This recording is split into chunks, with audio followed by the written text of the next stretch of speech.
마지막 유다의 부흥의 불꽃이죠. 요시야 왕을 하나님이 세워서 대종교 개혁을 단행하고 하나님 앞에 다시 설 수 있도록 하나님 기회를 주셨습니다. 근데 이제 그 아들 네 명의, 세 명의 아들과 손자, 그 자손 그대에 왕이 되고 폐위되고 왕이 되고 폐위되고 이렇게 반복하면서 유다가 이제 멸망을 하게 되는데, 그 아들 첫 번째 왕이 된 자가 둘째 아들이었던 요아스 살룸.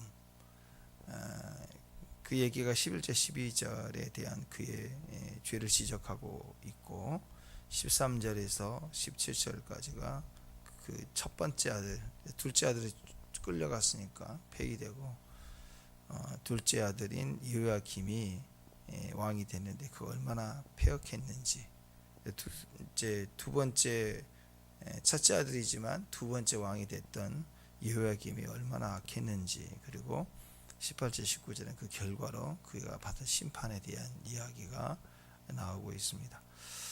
둘째 아들이지만 먼저 왕이 됐다는 것은 그만큼 이제 똑똑했죠. 11절 12절에 보면 그가 3개월 동안 왕이 됐는데, 그 3개월 동안에 기가 막히게도 그 아버지 선왕이 해왔던 그 하나님 앞에 의로운 행위들을 다 정반대로 패역한 짓을 합니다. 그러니까 어떻게 되느냐, 짐승처럼 질질 끌려가서 죽게 되었다. 바벨론 입장에서는 물론 이스라엘이 똑똑한 놈이 왕이 되면 자꾸 이렇게 독립하려고 그러고 뭔가 이렇게 대적하려고 같으니까 빨리 폐위시키자, 뭐 그런 의도도 있었겠죠. 근데 그것은 겉으로 보기에는 그런 거고, 하나님 보시기에는 도저히 왕으로 두고 싶지 않은 거예요. 얼마나 3개월 동안에 폐역을 했는지.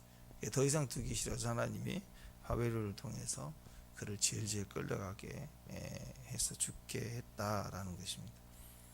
똑똑하면 똑똑한 짓을 꼭 해요. 똑똑하면 똑똑한 짓을 한다고요.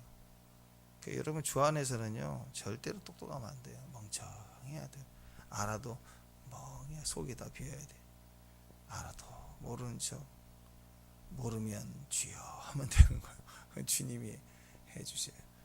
겸손해야 됩니다. 알아도 겸손해야 돼. 그래서 하나님 우리를 인도해 가시는 거예요. 우리가 아는 게 다가 아니거든요. 사실 내 계산 속에 보면 저 사람보다 많이 아는 것처럼 스스로 생각할지 모르지만, 그 아는 게 하나님 앞에서는 아무것도 아닌 거예요. 그래서 뭘 좀 안다, 옳다, 그러다 하는 것만큼 미련한 게 없어요. 그러니까 지금 생각해보세요. 여러분 가정에서도 교회에서도 이게 옳다, 이게 틀리다, 맞아, 그 말은 상황을 들어보면 맞는 건데, 그렇게 계속 얘기하면 그 한 사람 때문에 어떻게 돼요? 불편해지는 거예요. 아내가 집에서 맨날 옳다, 그러다, 당신은 왜 맞냐, 이렇게 행동하냐, 저렇게 하냐. 남편이 집에 오자마자 왜 이렇게 하는 거야, 뭐 물은 이렇게 해야지, 화장실 이렇게 써야지, 뭐 해보세요. 맞는 얘기인데 불편해진다고요. 만약에 또 애가 밖에, 엄마, 다른 우리 친구 엄마는 안 그러는데 엄마는 왜 그래, 아빠는 왜 그래, 애가 막 자꾸 뭘 듣고 보고 와가지고 그렇게 하면 불편해진다고요, 점점. 그러니까 여러분, 우리는 뭘 알면 아는 자가 되면 안 돼요. 우리는 알아도 몰라요. 내 이름도 몰라요. 아멘? 자기 이름도 몰라야 돼. 그만큼 내 이름 누가 알아요? 내 이름을 주님이 나를 아시면 되는 거예요. 내 모든 생각도 아버지를 부르기만 하면 돼. 전부 수동적으로. 주님 맨날 하나님 사람들에게 나타나서 하는 얘기가 뭐예요? 너 누구냐? 너 여기 왜 있냐? 정체성을, 존재를 계속 물어보잖아요. 존재에 대한 답을 할 수 있어야죠. 근데 뭘 좀 알고 뭘 한다는 걸 자꾸 까불다가 보면은 하나님과 정반대의 길을 가더라. 사도 바울이 그랬죠. 사울이 했을 때 하나님을 위해서 옳은 걸 했다, 정의를 했는데 알고 봤더니 교회를 비방하고 예수님을 아프게 했단 말이야. 그가 아무것도 모르는 자가 돼. 오직 그리스도 외에는 내가 모른다. 예수밖에 없다. 그게 진짜가 되더라. 13절 이하가 이제 요시아의 첫 번째 아들 좀 멍청했나 봐요. 할 수 없이 왕이 됐습니다. 여호와김이 나오는데 이 친구는 하나님 말씀을 들을 생각을 아예 안 해요. 그리고 왕이 되자마자 그냥 무슨 건축업자가 돼가지고 맨날 건물만 짓다가 망했어요. 자기 집도 지우고 다락방을 만들고 난리를 치다가 왕직이 끝났습니다. 그러니까 왕으로서 집을 지을 게 아니라 왕으로서 뭐를 해야 돼요? 율법을 세우고 신앙을 세우는 일에 그 힘을 써야 되는 거예요. 정치적 힘을 사용해야 되는데 솔로몬은 한때 그 화려했던 힘을 가진 왕궁을 짓고 건축을 하고 또 항상 그 왕이 위대한 왕들은 건축물을 많이 남기잖아요. 최후적으로는 자기 동상도 만들고 막 그러잖아요. 그러니까 자꾸 눈에 보이는 그런 건물과 집을 화려하게 막 백향목을 수입해다가 수입자재로 입히고 색도 칠하고 짓고 만들다 망했어요. 그 예수님의 비유에 어리석은 부자가 나오죠. 부자. 성공한 죄인 갈 곳은 지옥밖에 없는 거죠. 실패한 것 같은 의인, 결과적으로는 하나님 관계 속에 천국 가는 거 아니에요? 그러니까 15절에 보니까 너는 네 아버지와 왜 그렇게 다르냐? 네 아버지 요시야는 정의와 공의를 행하여 형통하였다. 정의와 공의를 세울 생각은 안 하고 그냥 집만 세우는 거예요. 집, 눈에 보이는 안락함을. 말씀을 자기 안에 세울 생각은 안 하고 그 하나님 준 기회로 자기 집 단장하니라고 정신 팔려 있는 거예요. 아무것도 안 해. 집만 단장하고 있어.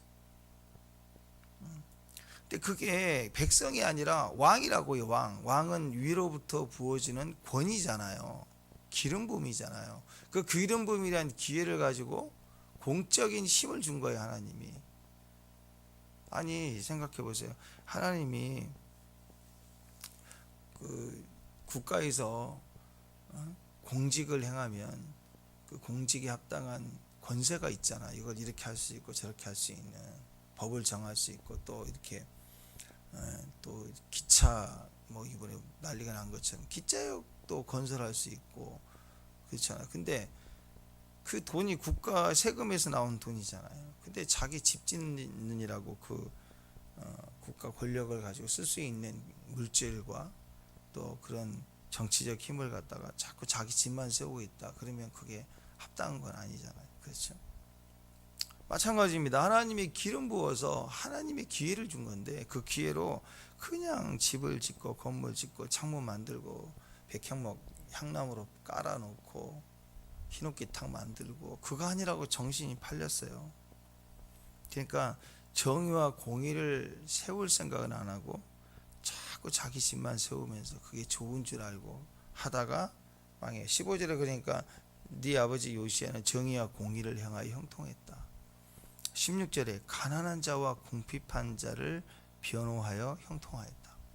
그러니까 여기 보니까 다 나오잖아요. 뭘 들어야 돼요? 공의와 사랑. 15절은 뭐예요? 공의잖아요. 15절 억울한 자가 없게 하라. 정의와 공의를 행하여 형통했다. 그죠? 억울한 자가 없게 하라. 16절은 가난한 자와 궁핍한 자를 변호했다. 가난한 자가 없게 하라. 이 두 가지가 율법 정신이잖아요. 그래서 16절에 이것이 공의와 정의, 억울한 자가 없게 하고 가난한 자가 없게 하는 거, 이것이 나를 알미 아니냐. 하나님을 아는 것은 이 두 가지예요. 공의와 사랑. 그러니까 율법 행위 몇 가지를 했느냐 안 했느냐. 일주일에 금식을 2번이나 내가 했다 안 했다. 나는 거짓말을 안 한다. 뭐 그 행위를 몇 가지를 남들보다 열심을 했다. 금식을 했다. 뭐 그게 아니라 한 가지를 행하더라도 율법 정신으로 하라 이거예요. 율법 정신으로 한 가지를 하더라도 하나님을 아는 마음, 하나님을 아는 마음. 너가 이것이 나를 알미 아니냐. 그러니까 하나님을 아는 마음은 뭐예요? 율법 정신으로 공의와 사랑. 이걸 항상 가지고 행동하는 것을 말합니다. 하나님 말씀을 듣고 또 듣고 들어야 점점 그 들은 말씀이 다시 들려져 올 때가 온다고요. 그때서야 서서히 그 말씀이 내면에 반복해서 들려져 올 때, 그때부터 내면에 정신이 돼요. 어떤 정신, 새마을 정신, 그런 것처럼 내 안에 딱 박히게 되는 거예요. 율법을 듣고 들어야 율법 정신이 그 사람에게 박혀요. 그때부터 그 틀이 마치 집과 같아서 주님이 거하시는 집이 되는 거예요. 성전. 그 정신이 그래서 중요한 거예요. 이걸 의식이라고 얘기하는데요. 부정적인 의식, 정신이 박히면 거긴 귀신이 들락날락해요. 하나님이 역사하지 못하도록 내가 지은 집이에요. 예를 들어서 공산주의. 그러니까 그 이단들 보세요. 신천지나 이런 데 보면 그들이 하는 게 뭐 굉장히 무슨 뭐 귀신의 역사, 막 주문을 외우고 그런 거 아니에요. 다 여호와 증인도 마찬가지. 그들은 뭘 하냐면 이 교리를 계속 세뇌시켜서 머리에다가 집을 지어놔요.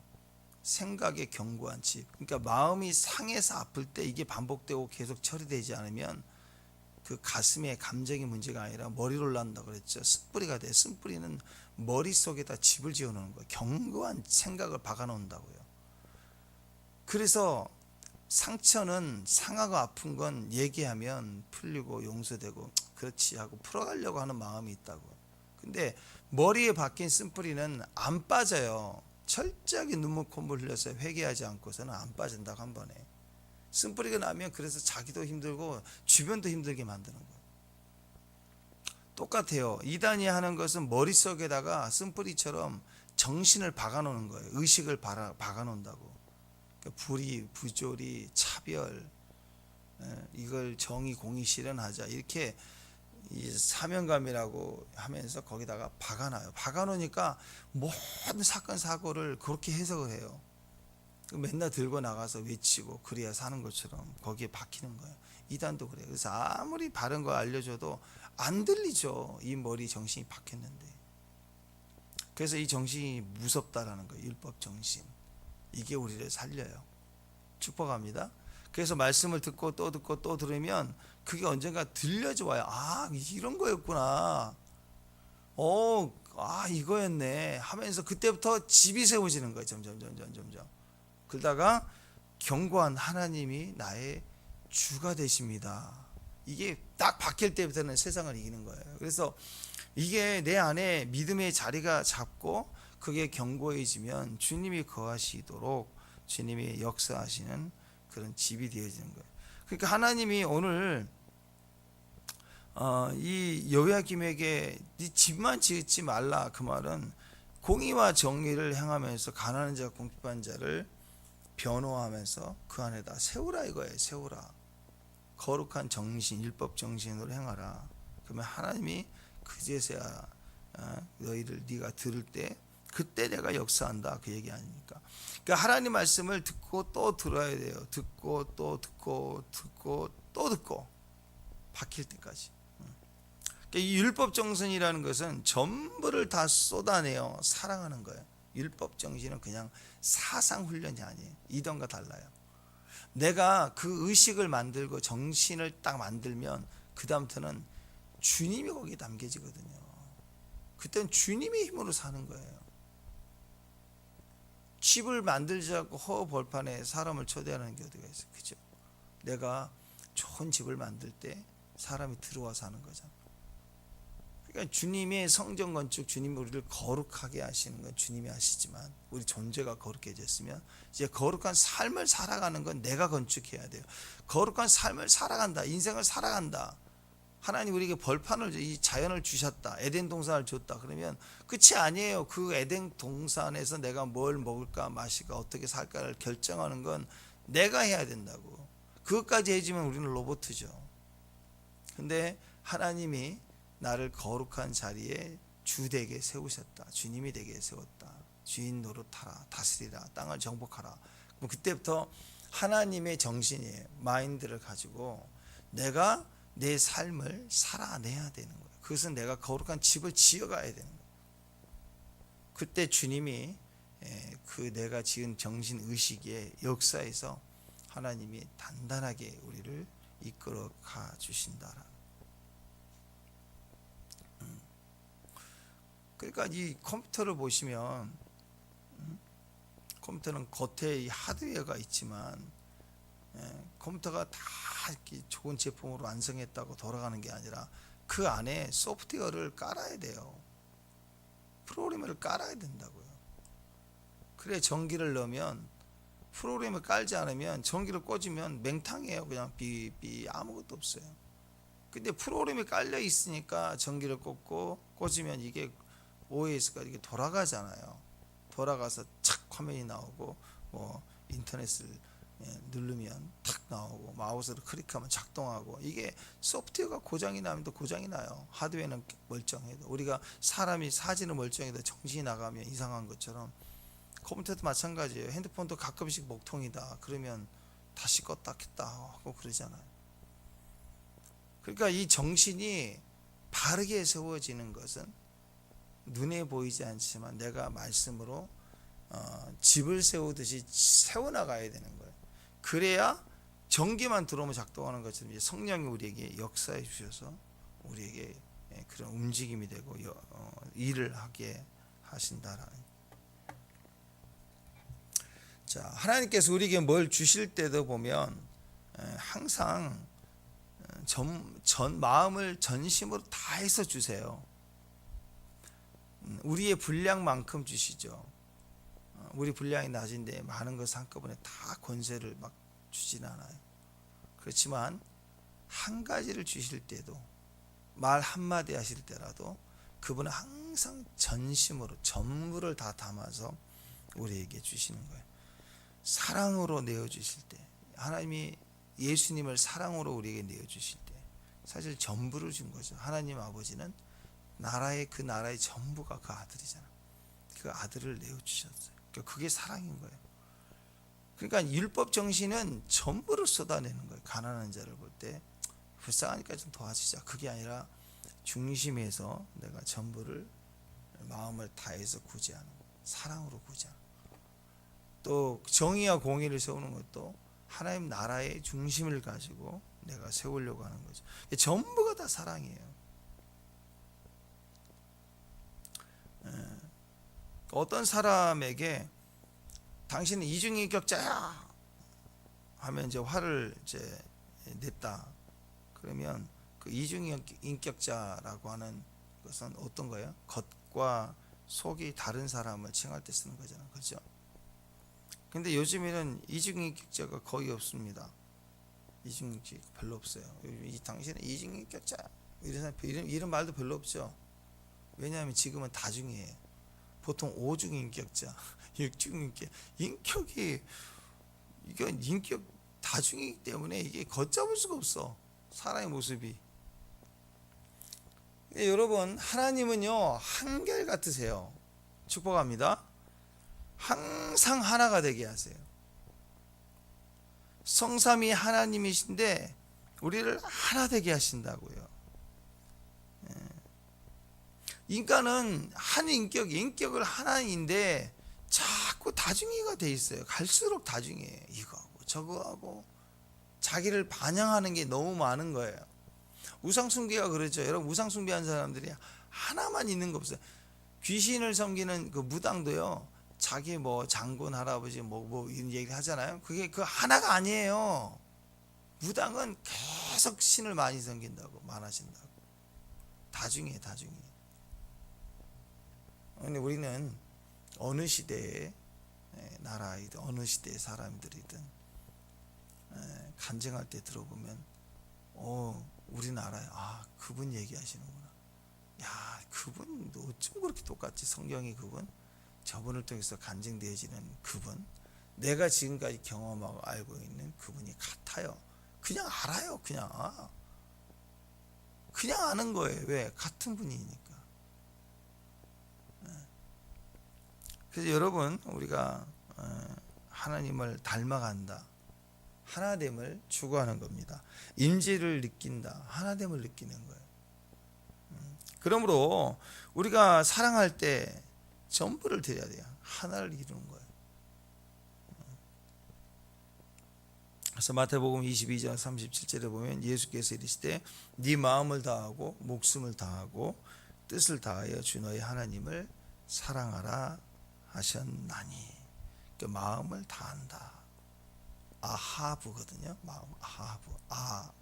아하부 마음인데 이 뜻이 원래 이제 애정을 갖다, 사랑하다, 좋아하다, 마음을 다한다. 그게 그거예요. 사랑하고 좋아하는 거예요. 그러니까 순수하게.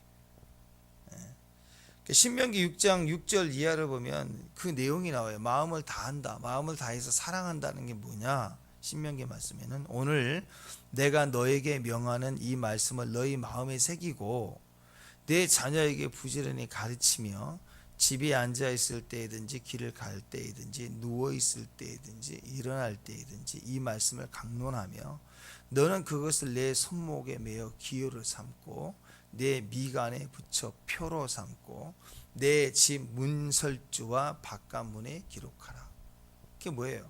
머리에다가 이마에다 표를 삼아. 율법 정신이 머리 박히하라. 또 손목에 매어라. 네가 하는 행동할 때마다 율법 정신으로 행하라. 집안의 문설주와 바깥문에 기록하라. 뭐야? 내 영역, 나의 영역의 삶의 형상에도 이 율법 정신이 다 박히도록 하라 이거예요. 그러니까 왕으로 본다면 왕의 문설주와 바깥문은 뭐예요? 그 나라의 국경 안에 있는 국민들에 대한 가르침 아니에요. 그죠? 왕이 그거 해야 되는데 왕부터가 머리에 박히고 왕의 왕직을 행하는 행사에도 율법 정신, 그리고 그 나라의 이 모든 국경 내에서도 그 다스림이 있게 해야 된다.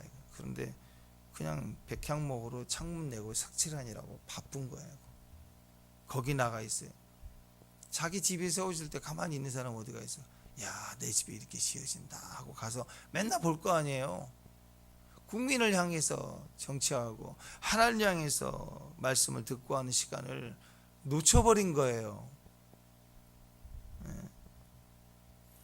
마음이 어디가 있느냐? 마음을 다해서 하나님께 가 있어야 되는데 마음을 다해서 집 짓는 데 가 있는 거예요. 자기 하고 싶은 거.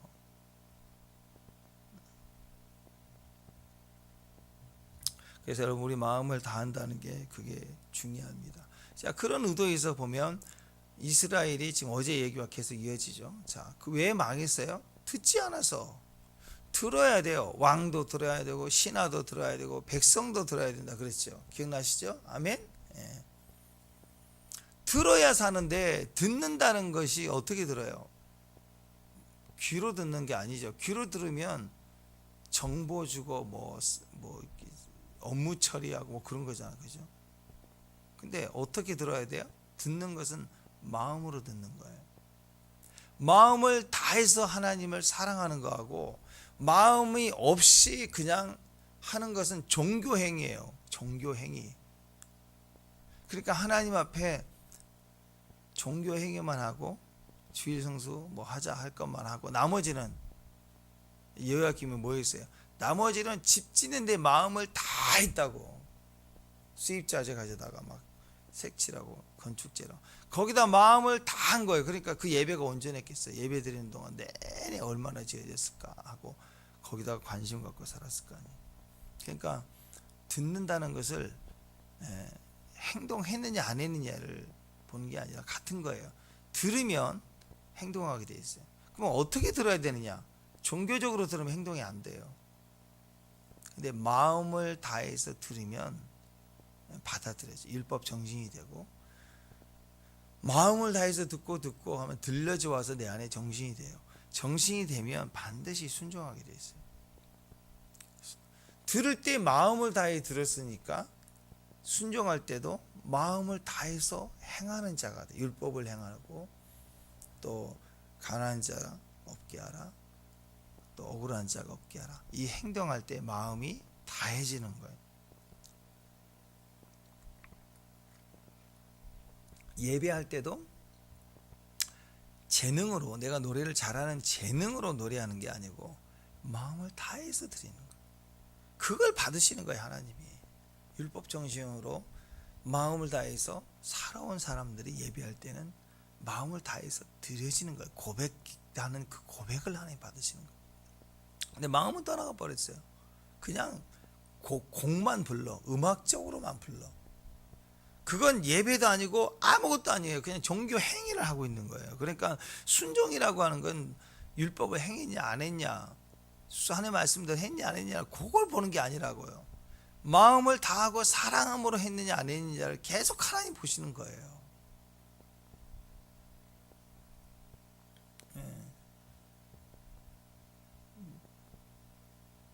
그래서 여러분, 한 번 순종하면 풀립니다. 두 번 반복해서 순종하면 도약이 일어나요. 그리고 또 세 번 반복해서 순종하면 기적으로 연결되는 거예요. 내가 하는 게 아니라 하나님이 해주신. 순종이 중요합니다. 행함이 있어야 됩니다. 들었으면 그래 이제 해야지. 그럼 걸려서 못해요. 우리는 몰라서가 아니라, 사실은 몰라서 못하는 사람보다는 알지만 할 능력이 없고 할 마음이 없어서 안 하는 게 훨씬 많아요. 한번 정직하게 한번 생각해 보세요. 우리가 주님 앞에 나올 때, 뭐 새벽에도 마찬가지지만 또 여러분이 주일도 그렇고 또 섬기는 자리, 또 모든 모임에 갈 때마다 한번 생각해 보세요. 전혀 몰라서 못할 때보다는요, 알면서도 못할 때가 더 많아요.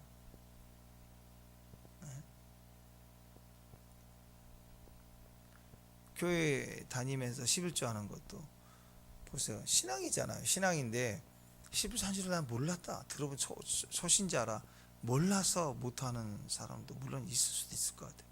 근데 다 듣잖아. 믿지 않는 사람들도 11조 막 받아 먹는다, 뭐 그런 얘기 하잖아. 근데 11조를 못하는 이유는 어디가 있어요? 알면서 못하는 거. 우리는 하나님 나라와 때를 알려줘도요, 일단 관심이 거기 없어요. 지금 주님이 예를 들어서 한 달 뒤에 오신다고 진짜로 가면 그 관심을 어떤 사람이나 가질까? 저는 한번 생각해 봐요. 여러분, 한 달 뒤에 진짜 주님이 재림하신다 그러면 거기에 막 정말 사명감을 가지고 마지막이라도 더 주님 앞에 서려고 하는 사람이 얼마나 될까요? 일단 첫째, 세상 사람들도 비웃어요. 노아의 때와 같이. 웃기지 마라. 그리고 둘째, 교회는 어떨까요? 받아들일까요? 저 이단이다 그래. 에레미야 똑같은 상황이에요. 누구도 믿질 않아. 저 매국노, 저 미쳤네. 그리고 와서 또 때려, 가다두고 막 이런 일이 벌어질걸요 아마. 종말을 알려줘도 거의 99%는 다 거짓이라고 치부할 거예요. 듣기 싫어할 거예요. 알면서 알려줘도 못하는 게 대반이에요. 지금도 마찬가지입니다. 우리도 마찬가지예요. 하나님 어떤 걸 말씀해 주시면 지금 움직일 수 있을까요? 아니에요. 우린 이것저것 계산하고 따진다고요. 그러니까 순종은요, 들으면 할 수 있는 게 아니라고요. 마지막 때 적그리스도다, 짐승의 표를 받으면 안 된다, 그거 알려준다고 안 받는 게 아니라 다 받게 돼 있어요. 그냥 있으면 다 받게 돼요. 이 시스템이 받게 한다고요. 그래서 율법 정신이 박혀야 돼요. 시스템이 달라야 안 받는다고. 리모컨을 이렇게 누르면, TV 리모컨을 누르면 전파라는 게 이렇게 안 가요. 전파라는 것은 딱 누르면 동심으로 이렇게 퍼져간다고. 사방으로 골로만 안 가고. 그러니까 에어컨 리모컨을 누르고 TV 리모컨을 누르면 다 같이 영향을 받아. 근데 에어컨 리모컨은 에어컨하고 시스템이 돼 있고 TV는 TV가 되기 때문에 말을 듣는다고요. 이 마지막 때 가만히 있으면 적그리스도 시스템으로 다 움직이게 안 하려고 해도 작동하게 돼 있다니까. 그래서 내 안에 율법 정신이 박혀야 돼요. 하나님의 시스템과 하나가 되는 게, 그래야 그때가 되는 거야. 그러면 그 율법 정신이 어떻게 바뀌는가? 마음을 다하고 뜻을 다해서 지금이라도 마음을 다하는 것만이, 그래서 기도하고, 그래서 섬기고 하는 그 한 발 한 발을 통해서 내가 율법 정신이 세워질 때 거기에 움직임이 생겨. 하나님 움직임이, 그걸 따라가는 거예요. 그게 안 되면 순종이 안 돼요. 알려줘도 안 돼요.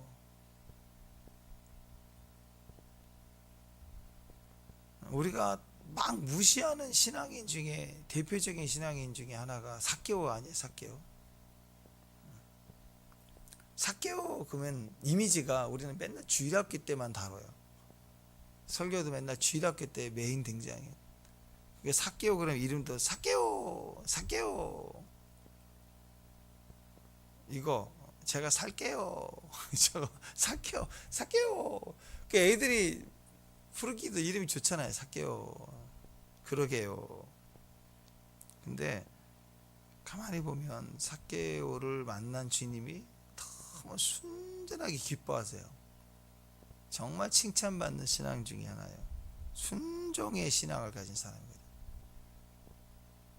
삭개오가 여리고에 사는 사람이잖아요. 세리장이었고 부자였대요. 나이가 많아요. 당시에 이스라엘의 세리는 로마의 앞잡이 같은 친일파 같은 매국노 같은 이미지였거든요. 민족 배신자,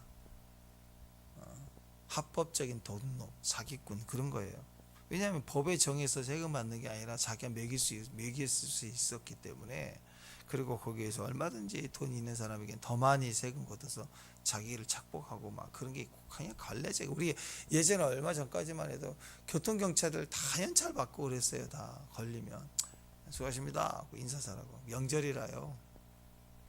명절이 죄송합니다. 명절입니다. 그래요. 그러면 이거 저기 5만 원인데 그냥 2만 원에 합시다 그 얘기예요.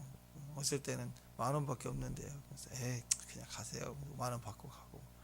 그래요. 다 그렇게 했어요. 다 교통순교 3년이면 집 한 채 산다 그런 얘기도 있고 뭐 그 농담이겠지만 하여튼 그렇게 다 관례적으로 다 그렇게 해 먹었다고요. 다. 그러니 이 당시에는 더 그랬겠죠. 더 그냥 그런 이미지를 가지고 있는데, 그러니까 인간 말종, 인간 쓰레기, 저게 경찰이냐 뭐 이런 것처럼요. 뒷욕 얻어먹고 사면서 그냥 먹고 사는 사람들이에요. 다. 그래서 유대인들은 부정을 싫었기 때문에 특히 이런 죄인 중에 세리가 당연히 죄인 취급당하면서 싫어했다고요. 겉으로는 성공한 자, 모든 것을 좀 가지고 넉넉한 삶을 살지만 아니라는 거예요. 근데 그 세리가 나무에 올라갔어요. 그건 좀 이상하잖아요. 젊은 애도 아니고. 여러분의 나이, 우리가 세리 정도 부자는 아니지만 저와 여러분의 나이대가 예수님이다 그러니까 나무 올라가서 보고 그런 마음이 생기나요? 저도 어렸을 때는 빨리 보고 싶으면 올라갔을 것 같아요. 근데 지금 제가 사다리에서 한두 번 들어지다 떨어지고 무서워요. 사다리도 무서운데 무슨 나무 위로 올라가 이 나이에. 채통도 있는데 지휘도 있는데 세리장이 막 올라가. 부자인데 올라가. 예수님 보기 위해서. 예수님 보고 싶어서. 사람 많으니까. 물론 키가 작고 잘 안 보여서 그럴 수도 있겠지만 키가 커도 사람이 많이 모이는 군중 속에 있으면 잘 안 보이게 돼 있거든요. 단순한 호기심 같아 보이지만 아니에요. 뭔가 보고 싶은 거예요. 듣고 싶은 거예요. 간절했다라. 저는 마태복음 5장 6절 말씀과 연결해서 생각합니다. 의에 줄이고 목마른 자는 복이 있나니 그들이 배부를 것이다. 삭개오는 뭔가 목말라 있었어. 예수님에 대한 소문을 들을 때마다 사모함이 생기다가 이제 예수님이시다 했더니 막 올라가서 보고 싶은 거예요. 예수님께서 오늘 내가 내 집에 유하야겠다. 그만 예수님이 아무나 보고 얘기했겠냐고. 그 당시 나무에 올라간 삭개오뿐이었겠냐고요. 그 많은 군중에서 딱 보실 때 주님은 아신 거예요. 그래서 삭개오를 주목해서 네 집에 가겠다. 그 마음에 갈급함이 있으면 예정도 없는 끌림이 있다고요. 예정도 없는 끌림. 흐름을 타고 사는 거예요. 인생은. 계획대로 사는 게 아니라. 계획대로 다 됐나요? 그리고 한번 생각해 보세요. 여러분이 계획대로 계획 세우고 기도했어. 딱 됐어. 그 다음에 또 계획 세우고 기도했으니 딱 됐어. 인생을 그렇게 계획 세운 대로 기도하고 나가면서 되면 겉으로는 되게 멋있잖아요. 기도한 대로 다 응답해 주시고 대단히. 근데 그렇게 되면요 종교 괴물이 된다고요. 교지된다고요. 어떻게 사람의 계획대로 다 돼? 하나님도 아닌데. 그럼 하나님은 계획대로 다 되시나요? 하나님이 원래 우리를 부르신 대로 다 되고, 오늘 요시아도 그 아들들도 계획 다 세우신 선하신 뜻이 다 이루어지냐고요. 보시기 좋았더라 망쳐질 것 다 아시지만 그게 인간이고 인격이라고요. 그래서 그분은 그 안에 또 창조의 지혜를 가지고 우리를 견인해 가시지만, 어떻게 내가 오늘 계획한 대로 내일 꼭 돼야 되냐? 안 된다고요.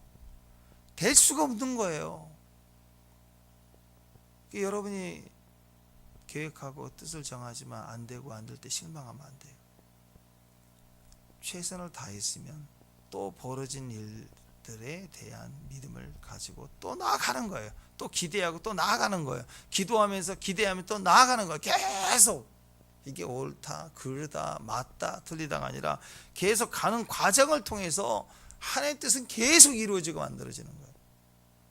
그러니까 실망하지 말고 돌아보지 말고, 우리는 여전히 부족하고 내 환경은 여전히 나를 힘들게 하고 아프고 부족하고 맨날 이렇다고요. 근데 중요한 것은 목마름을 놓치지 말라고. 세탁기가 목마르냐고요. 우리 주인을 향한, 세탁기 주인을 향한 갈망함으로 작동하냐고요.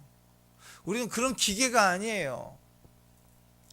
삶의 한 절이라도 주님을 닮기 원하네. 사랑, 순종 다 마찬가지. 한 절 한 절 마음을 다하고 목마름으로 가야 돼. 언제부턴가 우리 안에 목마름이 사라졌다, 갈망함이 사라졌다. 여러분 큰일 나고 있는 거예요. 새벽에 나오고 예배 드리는 게 중요한 게 아니라 목마름을 놓치면 큰일 나는 거예요. 정신이 지금 흐려졌다. 딴 정신이 지어지는 거예요. 딴 집이 내 터에 율법 정신으로 딱 세워서 다스린 영역을 세웠는데 어느 순간 타성에 젖어들고 익숙해져 버리고 딴 생각하니까 그 집터 안에 율법의 말씀이, 공의와 사랑이 세워져 계속 가야 되는데 거기에 인간적인 백향목 집이 세우고 색칠하고 이런 게 아기자기하게 세워지니까 하나님에 대한 목마름이, 율법을 행하면서 율법 정신으로 살아가면서 우리 안에는 목마름이 더 갈망함이, 하나님 나라에 대한 소망함이 커져야 되는데 어느 순간 하나님에 대한 목마름이 없어져 버린 거예요. 지금 유다가 그런 거 아니에요. 하나님에 대한 감격과 그 중심의 사랑이 다윗부터 뜨거웠던 다윗 시대의 그 예배의 갈망함과 예배적 목마름이 사라져가면서 율법 행위만 남겨있고 그 마음은 허망한 것을 막 짓기 시작했잖아요. 하나님 성전에다가 아세라 목상 세워놓고, 그러니까 그 목마름 때문에 그게 세상이고 세상의 축복이라는 것 때문에 자기 자식도 몰래에게 제사 드리고 이런 어처구니 없는 일이 이루어지게 됐다. 이전에 삭개오는 매여있는 존재에 묶여지었다고요. 사람들에게 매여있고 돈에 매여있고 자존심에 매여있고, 근데 그가 예수님이다 할 때 자존심, 나이 다 버리고 올라가요. 나무에 올라갔어. 그게 자유예요, 자유. 그러니까 나는 이제부터 자유하겠다 하니까 보자마자 그냥 그러잖아요. 남의 거 속여 뺏은 거 있으면 4배 갚아주겠다. 남은 것은 가난한 자에게 다 나눠주겠다. 뭔 소리야? 빈손 되겠다는 게 빈손. 나는 빈털터리가 되어도, 빈털터리가 되어도 괜찮다. 왜? 나는 이제 돈으로부터 자유하겠다. 주님으로부터 붙잡고 주님으로 서겠다. 이게 자유라는 거죠. 더 이상 돈이 나에게 힘을 발휘하지 못할 것이다. 세리니까 평생 계산으로 살았어. 지금 내 이 감정 상황 어떤 것도 나를 주장하지 못한다. 나는 오직 예수님께만 서간다. 이게 믿음의 이게 무서운 거야. 이게 목마름의 신앙이거든요. 겉으로는 유다는, 이스라엘 백성들은 우상 숭배했고 듣지 않았고 순종하지 않아서 망한 거 맞아요. 근데 점점 지금 예레미야를 통해서 주님이 본질을 드러내시는데 진짜는 뭐냐?